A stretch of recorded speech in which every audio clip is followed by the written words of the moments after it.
এটা চাকৰিয়ে জানো এজন ল'ৰাৰ বা এগৰাকী ছোৱালীৰ স্বভাৱ চৰিত্ৰ, ভাল বেয়া গুণ বা যোগ্যতাখিনিক প্ৰমাণ কৰিব পাৰে? কেতিয়াও নোৱাৰে।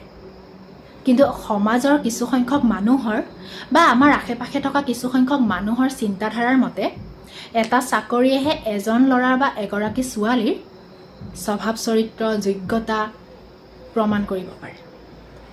কেনেকৈ জানেনে? আপোনাৰ কাষৰ মানুহ ঘৰৰ ল'ৰা এজনে বা ছোৱালী এগৰাকীয়ে যদি আপোনাতকৈ প্ৰথমতে চাকৰি এটা লৈ দেখুৱালে আৰু আপুনি যদি ল'ব নোৱাৰিলে, তেতিয়াহ'লে আপুনি হৈ পৰিল সিহঁতৰ চকুত কোনো কামৰে মানুহ নহয়, আপোনাৰ যোগ্যতা একেবাৰেই নাই, যাৰ বাবে আপুনি চাকৰিটো ল'ব নোৱাৰিলে।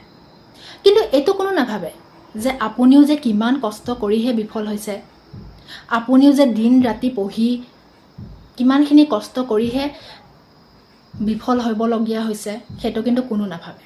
সেইটো ভাবিব বা সেইখিনি বুজি পাব আপুনি বা আপোনাৰ ঘৰখনৰ মানুহে, নহয় জানো? যদি আপুনিও ভাবে যে এটা চাকৰিয়েহে এজনী ছোৱালী বা এজন ল'ৰাৰ স্বভাৱ চৰিত্ৰ, ভাল বেয়া বা যোগ্যতাখিনি প্ৰমাণ কৰিব পাৰে, তেতিয়াহ'লে কিন্তু ভুল ভাবে। কিয়নো সকলোৰে সময় একেলগে নাহে আৰু যে সকলোৱে চাকৰিটোকে পাব লাগিব সেইটোও নহয়।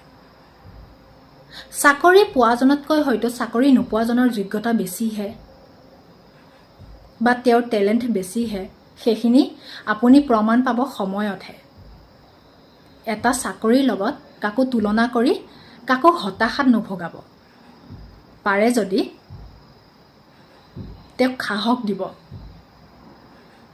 মনত ৰাখিব, এটা চাকৰিয়ে কাৰো ভাল বেয়া গুণ বা যোগ্যতাখিনি বিচাৰ কৰিব নোৱাৰে।